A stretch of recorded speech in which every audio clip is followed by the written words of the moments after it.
Good afternoon, everyone, and welcome to the November 10th, 2025 meeting of the Public Safety Legal Administration Committee. I am Councilmember Andrea Boone, Chair of this committee. To my right is the Honorable Byron D. Amos. To my left is the Honorable Mary Norwood and the Honorable Ishay Collins. Can we have a motion to adopt the agenda? Moved by the Honorable Ishay Collins, seconded by the Honorable Byron D. Amos. Please open the vote.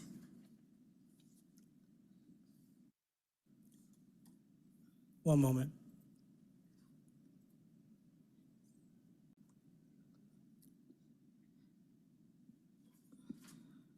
One moment.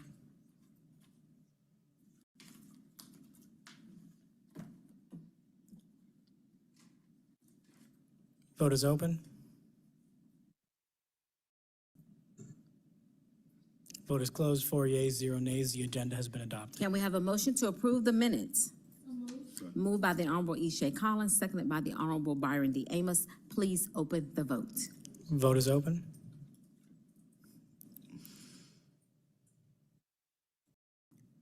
Vote is, one moment. Vote is closed. 4 yeas, 0 nays. The minutes have been approved. This brings us to the public comment portion of our agenda. Once your name is called, please come up to the microphone. Mr. Lerone McGee.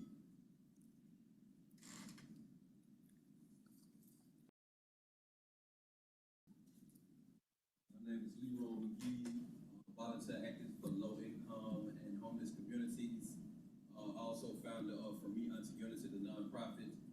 Today I'm here concerning homeless emergency blankets.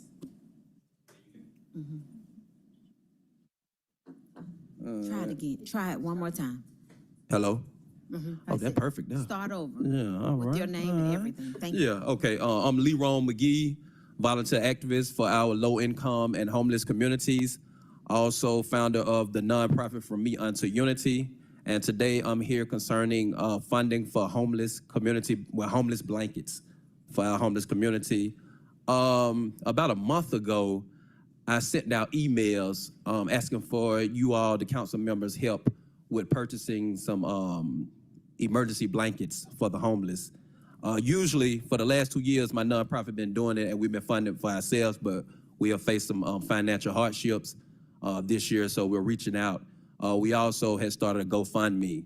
So we see that we have the cold snap starting today. So what we're asking instead of the GoFundMe is if you all can purchase the emergency blankets, and someone from my nonprofit or myself can come and pick them up, and we can distribute them out to the homeless community. Now, this is not an alternative to the warming centers, because we do support the warming centers, but this is in addition to help because of the restrictions that the warming center have, far as certain facilities have a certain criteria of who they want to come in, whether it's men, single men, or mothers with children. Other facilities may say they want a TB test within 2 weeks of prior to opening the warming center, and a lot of our homeless community do not have it. Others, all have an issue with bringing in personal items, and what that does is once the homeless have to leave early in the morning, they're still freezing cold, and they don't have the personal items to protect themselves from the cold. So we're just asking if each council member could purchase a box. It's $300 for $160. The cheapest $160 a box of emergency blankets. Thank you so much. And thank you, Byron Amos, and to Council Member Matt Westmoreland. Thank you so much. Thank you. This is a very good project. Ms. Riva Benoit.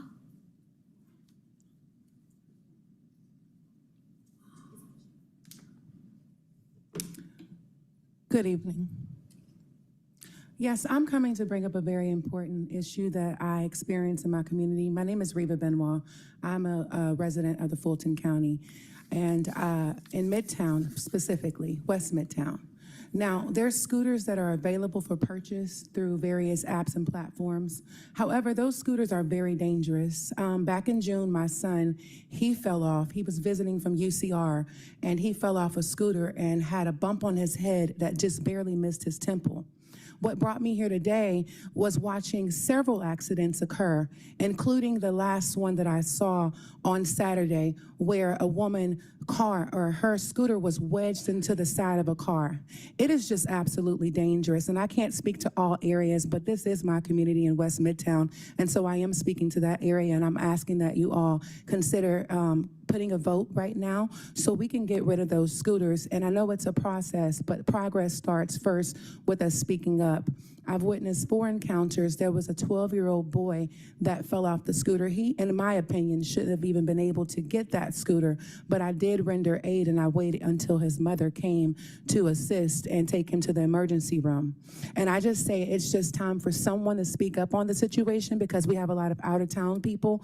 There also are people that are local that use it. However, the issue is, it is just not safe. I had a conversation with a woman who knows someone who works at Grady Hospital, and she's told me that it is not safe. There's even been deaths that have been reported from those scooters, and we have to stop it now. There can't be just monetary gain in the pockets of these people, and we're not looking out for the safety of the people, of the public. And so I'm asking today that we put that to a vote and that we start making progress to make that happen. Thank you.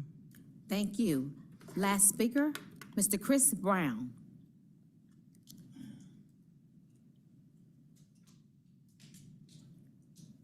Good afternoon, Councilmember Boone and the rest of the committee. I'm here on behalf of ACRB, just to give a little update as we approach the end of the year. I want to thank you. We've been able to fill 14 of the 15 board member positions throughout the year, so we've been able to have more board members to be present, to be able to allot with the panel review discussions, as well as move some of those backlog cases a little bit further quicker, alleviating some of the backlog that we may have had and expedite cases that's coming forward. I want to thank you for the approval of the funding that you allocated to ACRB. We've been able to hire a couple of investigators as well as support staff. We're in the midst of being able to hire 2 more investigators currently to make our staff full. We've been able to basically attend a lot of training and educational forums and discussions with APD, including use of force. We took a trip to the Atlanta Public, the training facility, to just be able to look at how recruits are being able to go through the training facility, from going from recruit to actually police officers. So that has been able to enable us to educate those members of the public to what it takes to be a police officer, to encourage them to join the police force, and to also understand that the public trust has been restored between the board and the body itself. We want to encourage council members to also, as you have these events through the holiday, to partner with ACRB to also spread the word out. You know, I mean, we're willing to partner with you all as you have these events to make sure that our presence is also known on the forefront. And so before we give a full report to council, we just wanted to come pay a visit to the committee for which we appointed here. So if we had any questions, or if you wanted to follow with Director Reed on anything, we just want to make sure that we stay partnered with you all as a committee in the good times, even in light of anything that may be bad or not so deserving as a board or body. Thank you. Thank you, Mr. Brown. Great to see you. Great to see you. Likewise.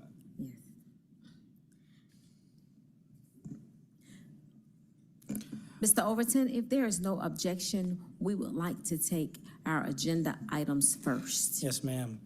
Starting with Section G, Communications, item number 1, 25C-0124. A communication from Mayor Andre Dickens appointing Ms. Danielle Hall to serve as a member of the License Review Board. This appointment is for a term of 2 years. Madam Chair, Ms. Hall is in attendance today.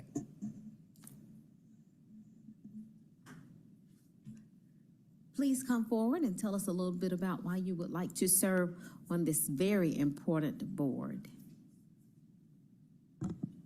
Good afternoon, everyone. My name is Danielle Hall. I am a resident of Lakewood Heights. I am also Vice President of Technology for Business Enablement at America's Mart.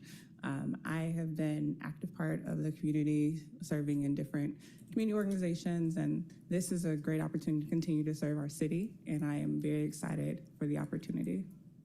Thank you so much. I will move approval if there are no questions or concerns.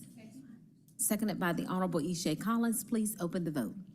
We hope that you enjoy this position. Yes, Thank you all for your service. Vote is open. Vote is closed. 4 yeas, 0 nays. The item is favorable. Madam Chair, this brings us to our consent agenda. Can we have a motion to approve the favorable claims? Moved by the Honorable Ishay Collins, seconded by the Honorable Byron D. Amos. Please open the vote. One moment.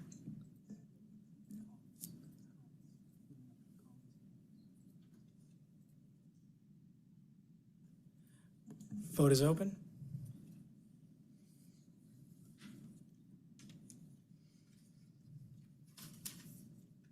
Can all council members please vote? Vote is closed. 4 yeas, 0 nays. The favorable claims have been approved. Can we have a motion to adverse the unfavorable claims? And we have been joined by the Honorable Michael Julian Bond. Moved by the Honorable Ishay Collins, seconded by the Honorable Byron D. Amos. Please open the vote. Vote is open.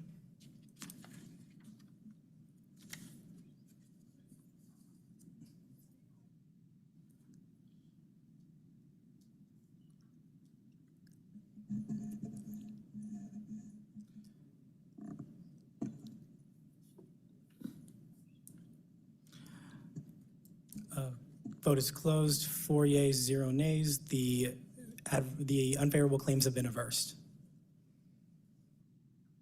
Mr. Bond, can we record Mr. Bond's vote? Yes. Mr. Bond, how do you vote?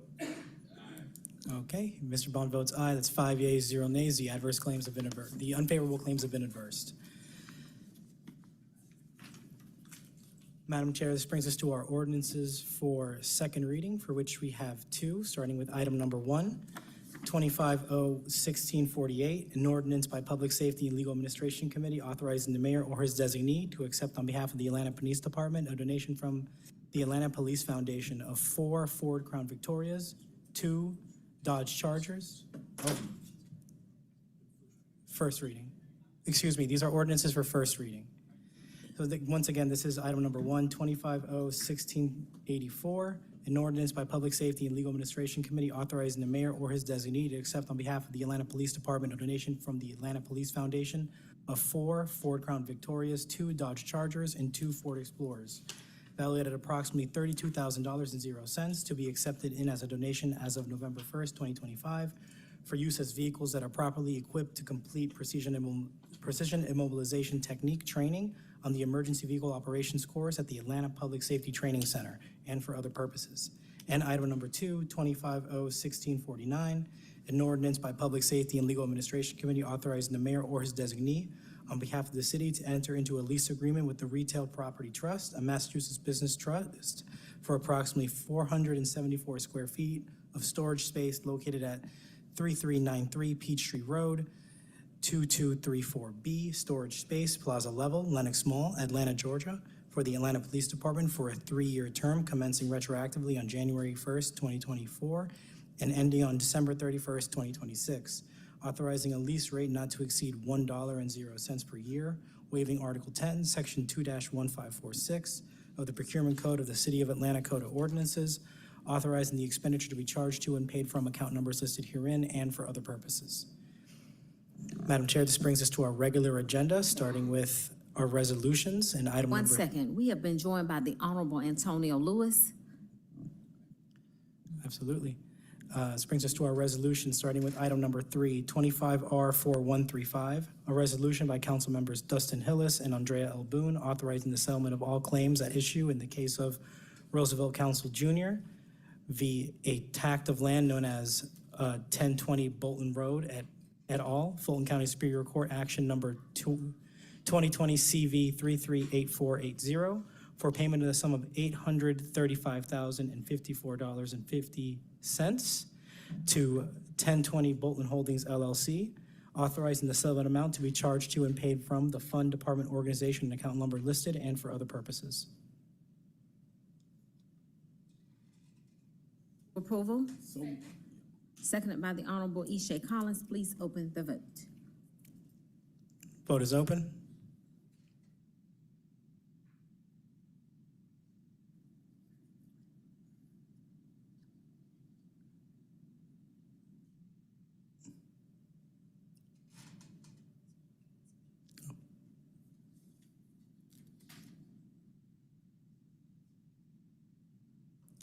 Vote is closed.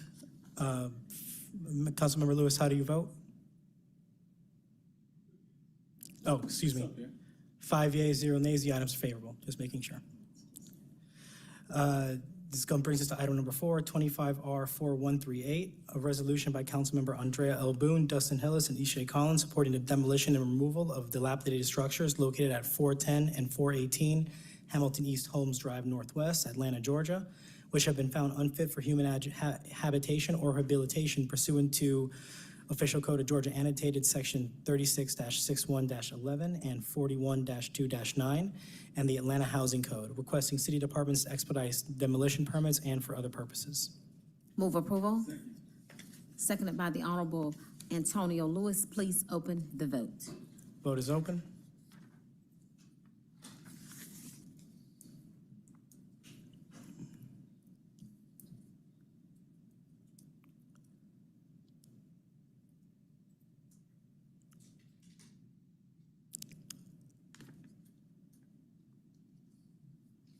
Vote is closed. 5 yeas, 0 nays. The item is favorable. This brings us to item number 5, 25R4199, a resolution by Public Safety and Legal Administration Committee authorizing the mayor or his designee to exercise renewal option number 2 to CP-G1200163, cooperative purchasing agreement pursuant to section 2601 et sequitur of the City of Atlanta Code of Ordinances, utilizing U.S. Communities Government Purchase Alliance contract number 42356 with Premier U.S. Food Service Incorporated for the purchase of food, paper/disposables, small warehouses/equipment/tabletop and related products and services on behalf of the Department of Correction and the Atlanta Police Department in an amount not to exceed $450,000.00 annually for the Department of Corrections and $65,000.00 annually for the Atlanta Police Department. All contract work will be charged to and paid from the FUD and department organization and account numbers listed herein and for other purposes. Move approval. Seconded by the Honorable Ishay Collins. Please open the vote. Vote is open.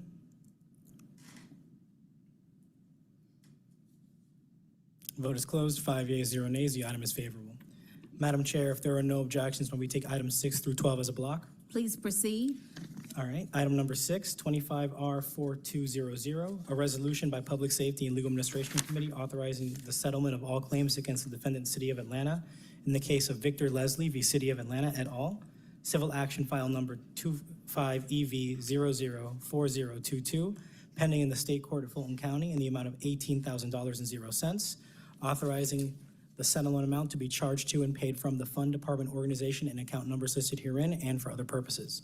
Item number 7, 25R4201, a resolution by Public Safety and Legal Administration Committee authorizing the settlement of partial claims against the defendant, City of Atlanta, in the case of Joy Bostick v. City of Atlanta et al., civil action file number 24CV015576, pending in the Superior Court of Fulton County in the amount of $35,689.81, authorizing the settlement amount to be charged to and paid from the Fund Department organization and account numbers listed herein and for other purposes.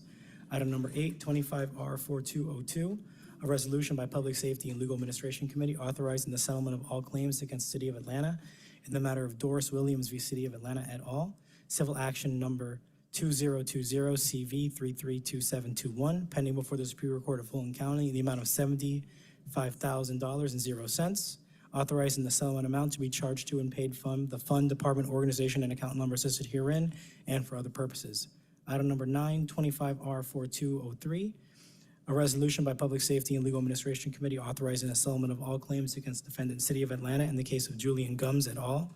v. City of Atlanta, civil action file number 24EV006841, pending in the State Court of Fulton County in the amount of $96,000.00, authorizing the settlement amount to be charged to and paid from Fund Department organization and account numbers listed herein and for other purposes. Item number 10, 25R4204, a resolution by Public Safety and Legal Administration Committee authorizing the settlement of all claims against defendant City of Atlanta in the case of Anya Keone Owens and Tatum Owens v. City of Atlanta, civil action file number 24EV001566, pending in the State Court of Fulton County, the amount of $64,205.95, authorizing the settlement amount to be charged to and paid from the Fund Department organization and account numbers listed herein and for other purposes. Item number 1125R4205, a resolution by Public Safety and Legal Administration Committee authorizing the settlement of all claims against defendant City of Atlanta in the case of Akeem Turner v. City of Atlanta, civil action file number 24EV001616, pending in the State Court of Fulton County in the amount of $50,000.00, authorizing the settlement amount to be charged to and paid from the fund, department, organization, and account numbers listed herein and for other purposes. And item number 1225R4206, a resolution by Public Safety and Legal Administration Committee authorizing the settlement of all claims against defendant City of Atlanta in the case of Latrez Wyatt v. City of Atlanta et al., civil action file number 25MS228229, pending in the Magistrate Court of Fulton County in the amount of $9,000.00, authorizing the settlement amount to be charged to and paid from the fund, department, organization, and account numbers listed herein and for other purposes. I will make a motion to approve. Seconded by the Honorable Antonio Lewis. Please open the vote. Vote is open.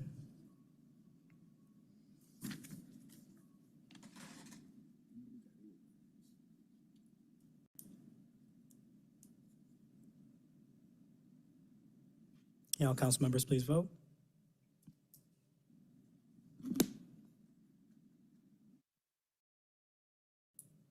Vote is closed. 5 yeas, 0 nays. The items are favorable.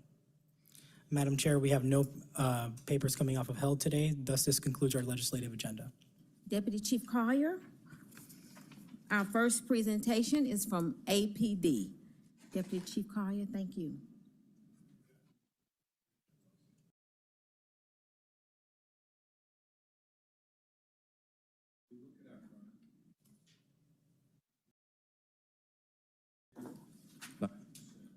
For the 28-day and 8% for the 7-day.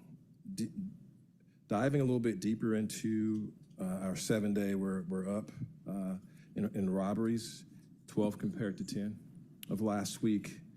Half of those robberies, the suspects and the victims knew one another.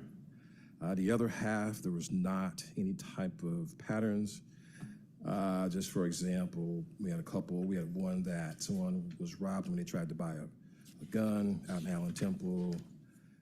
Someone else was robbed, and they stated that they owed the suspects some marijuana. So no patterns on our robberies, being that we're up 20%. We were also up this past week in all other larcenies. We saw about a couple of porch pirate thefts. That usually starts around this time of the year when the holidays roll around. And so what we do, as we always do, is get information out through our social media avenues and our crime prevention inspectors about having packages delivered to a trusted friend or relative or some type of secure drop box. Last week, we conducted another successful joint operation with our local, state, and federal partners, operation what we call Deep Freeze. We were able to arrest several convicted felons and gang members. On this past Saturday, we had a successful Veterans Day parade. A lot of planning went into ensuring the safety of our veterans and everyone attending and participating in that parade. We have currently taken 854 individuals to the diversion center. We continue our efforts in that space. Tonight, 2 warming centers will be operational, and we will be assisting with transporting those needing shelters to those centers. And I will take any questions from you that you may have of me at this time. Thank you. Do we have any questions for APD in our communities? Thank you very much, Deputy Chief. Thank you so much. And now we will hear from Attorney Kenneth Days, Office of the Public Defender.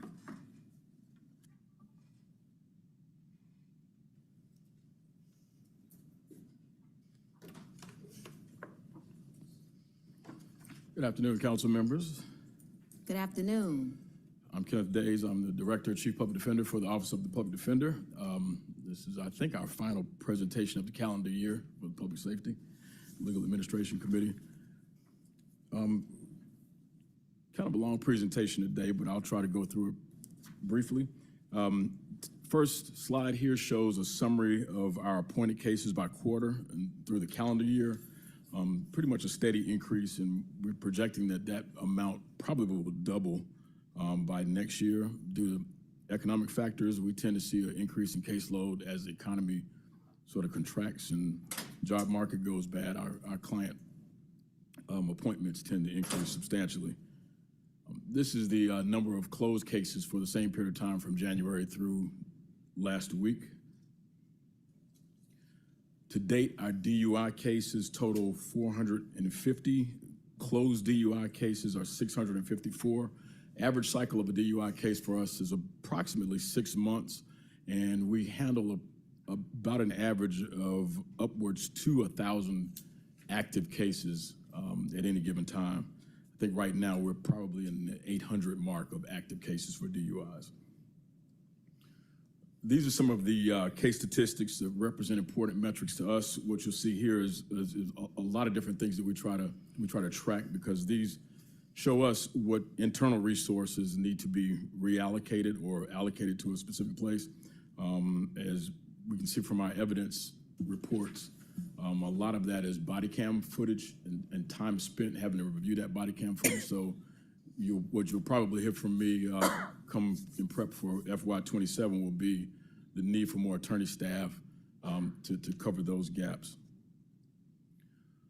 Likewise, with our social service referrals, that includes referrals to employment, housing, be it shelters, temporary housing, supportive or permanent housing. Also referrals to treatment for both mental health and substance dependency. A lot of benefit assistance referrals, and just other third-party service providers. We also track our number of Padilla advisories, and what that is our immigration attorney specialists assist us in complying with our obligation under the Padilla mandates to advise clients of any potential immigration consequences that they may be facing as a part of their legal case. As everybody here I think knows, we provide in-house employment referrals under our holistic employment program for our clients, and since August of this year, we've had 7 individuals that have been employed through our employer partners, and those are all with stable living wage rate jobs, and all of our employer partners also provide some form of career development as well. And this is a list of some of our employer partners and how many people they are employing since January up to current.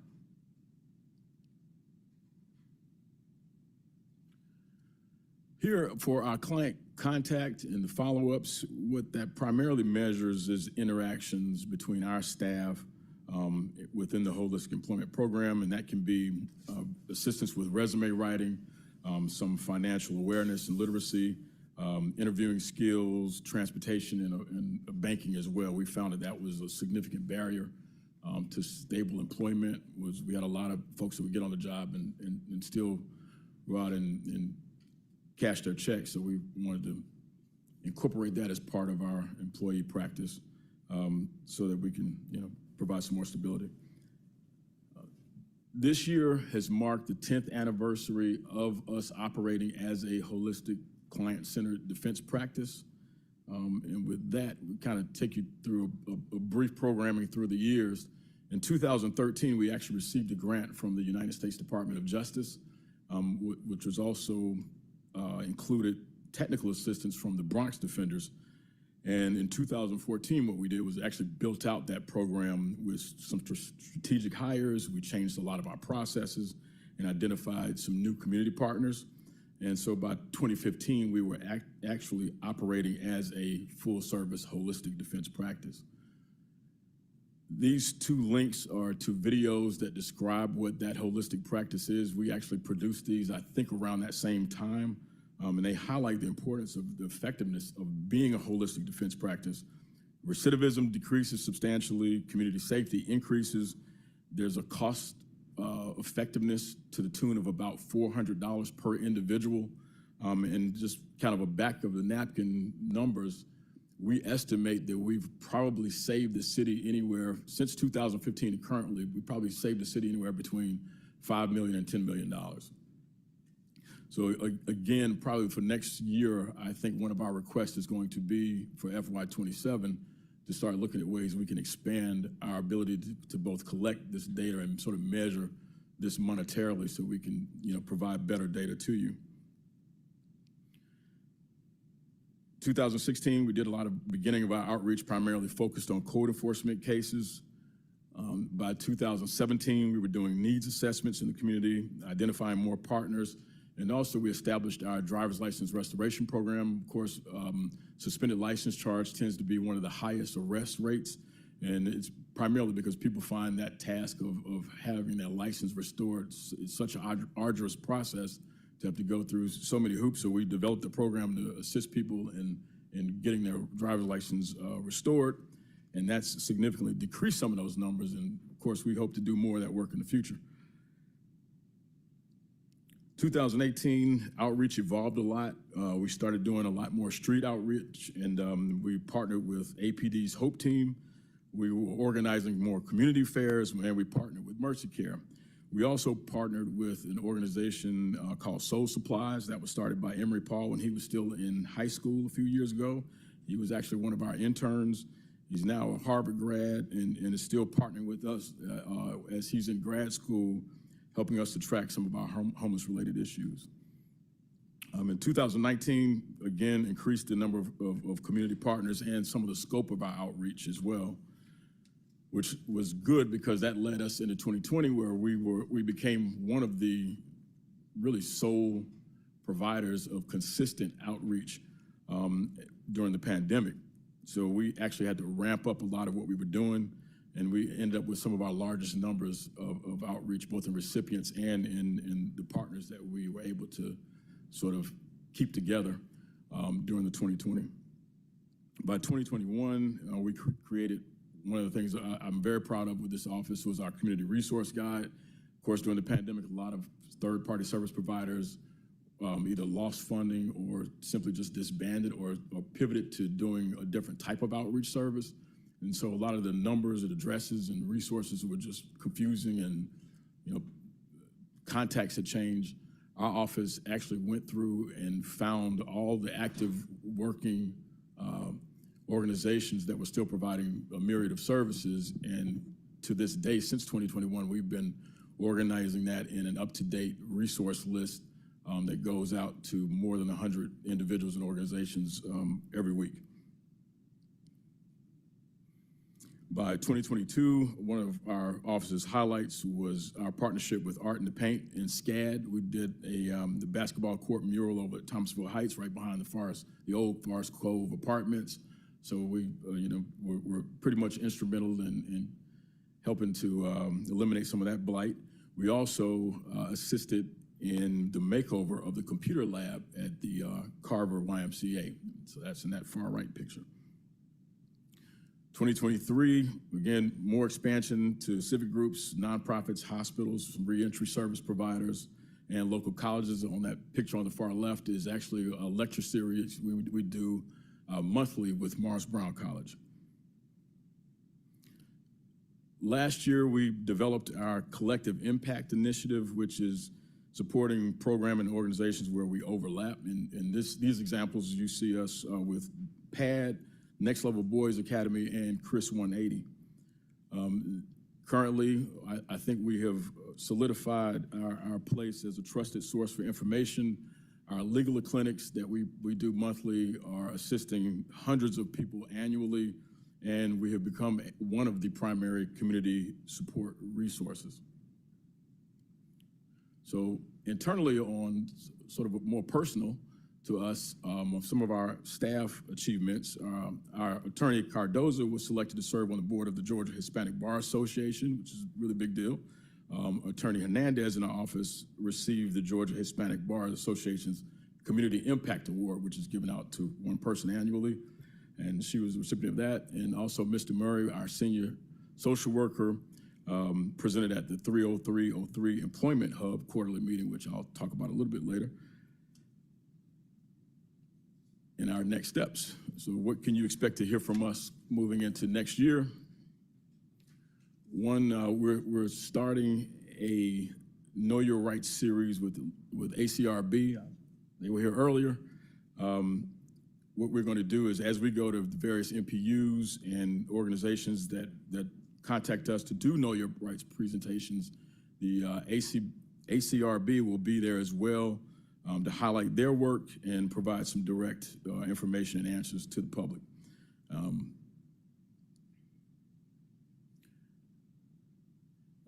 I mentioned the 30303 Employment Hub Initiative. What this actually is a partnership and collaboration between our office, the Office of the Public Defender, Gateway, Evolution Center, Hope House, and Central Outreach. What we found is, of course, all of us there's a lot of overlap in the clients that we all tend to serve. All these organizations work very diligently to assist with clients maintaining a level of stability.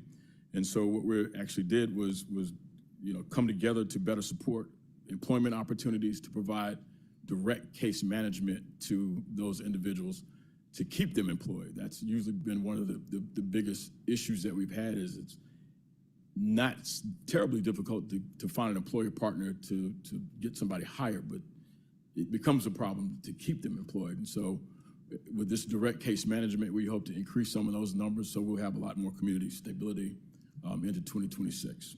And with that, I'll take any questions that you may have.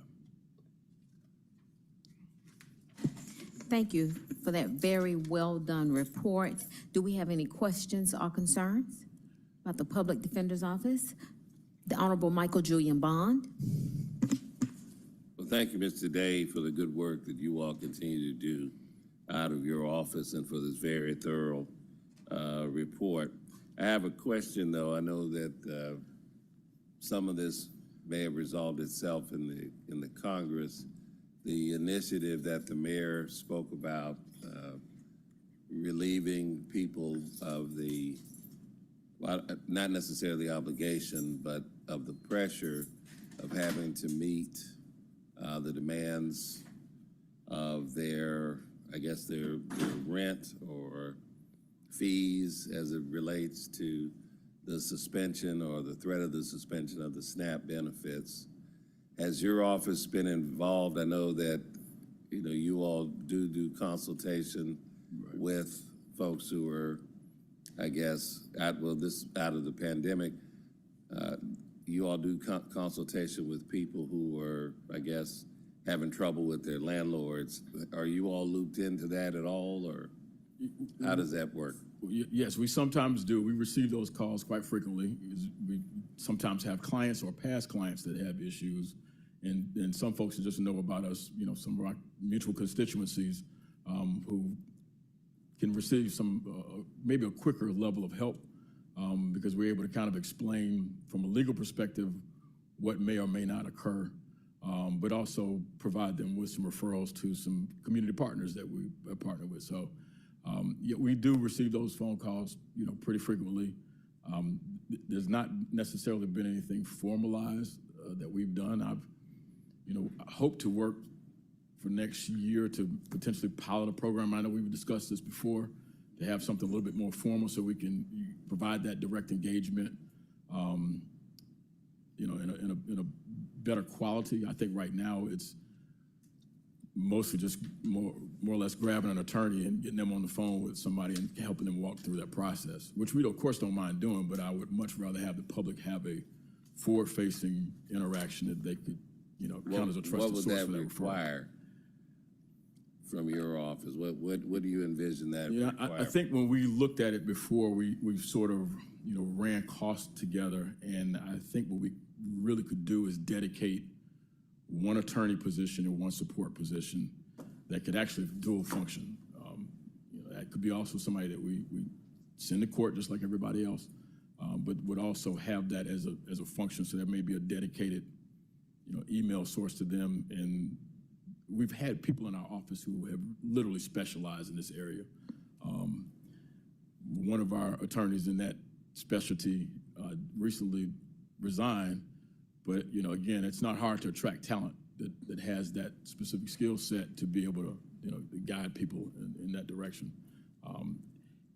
Because you need to act fast. And that's the unfortunate thing is a lot of times by the time we can get them to a service provider and they get through that system, whatever the issue was, there's an eviction that's already taken place. Usually if they can get information from us quickly in the front end, without having to go through a lot of the processes, sometimes we can stop that process. And so that's what I envision is it would be a great thing for community stability if we were able to sort of earmark and dedicate, personnel to that, specifically for that, just to provide the advice and referrals, like almost in real time. Okay. Well, yeah, I look forward to assisting or supporting whatever you come back and recommend specifically be done, because it's a real need, whether the SNAP situation kind of brought it to the fore, but it's an ongoing need. And I guess the only other concern that I would have to ask you is we're months out from the budget.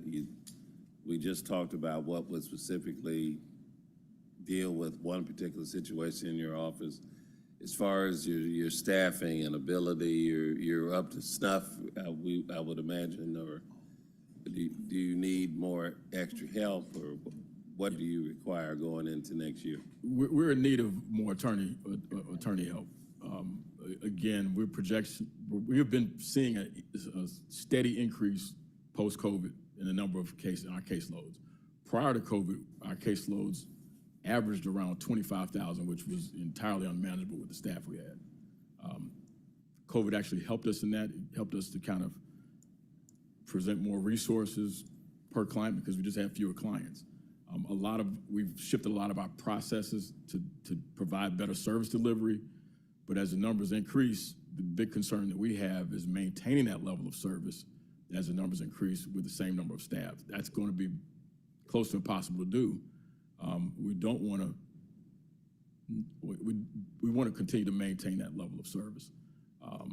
That's most important. And so the only way we can do that is obviously with more staffing.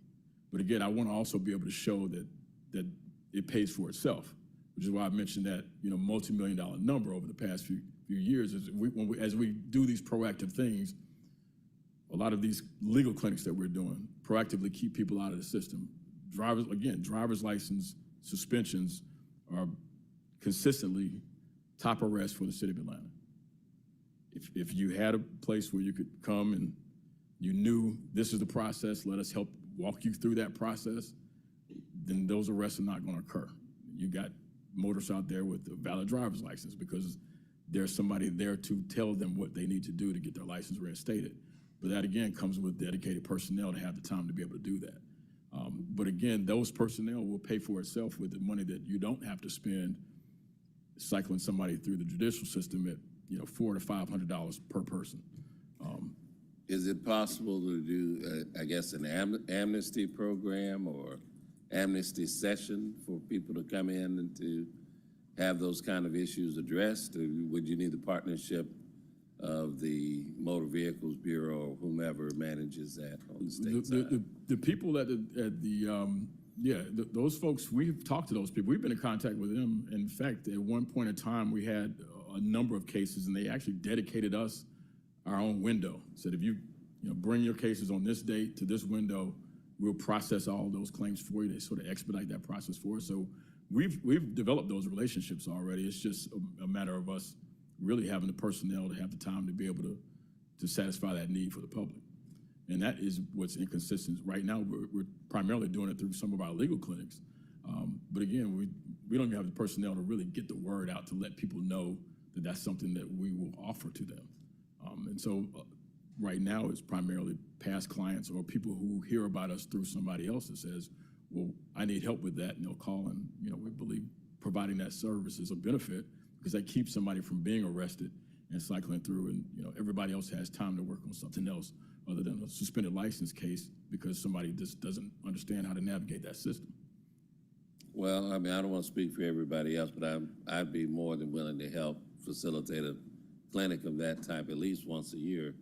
And I'm sure there are other members of council that would like to assist you to do that. Oh, yeah, we'd be more than happy to partner with you guys. Okay, well, set it up. Yeah. Look forward to have some conversations about that. But the last thing is the list of resources. I think you mentioned two different ones. Can you send them over to us? Oh, yes, yes. I think you may be getting our community resource guide now, but I'll make sure that your office gets that, and I'll make sure the council gets it as well.